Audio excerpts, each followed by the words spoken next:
Fact number 1 रूस विश्वर एकमात्र एमिति एक देश जोठारे गोटे भाग राति आ गोटे भाग रे दिन होता है।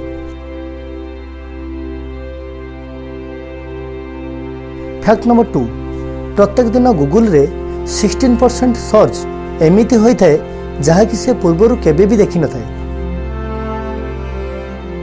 फैक्ट नंबर 3 प्रत्येक गोटे गोटे सिगारेट जार धुआं आपण शरीर भीतर को जाए यह आपण जीवन 11 मिनिट कम कर दे था।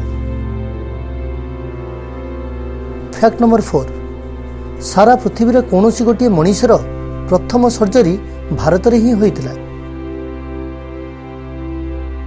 आशा करुँची आपण समस्त को ये वीडियोटी पसंद आसिबो। जदि आपण को ये वीडियो पसंद आसिला तेबे या को लाइक एवं शेयर करंतु। जदि आपण आम चैनल को प्रथम थर पई देखुचंती तेबे सब्सक्राइब करने को जमार भी भूलंतु।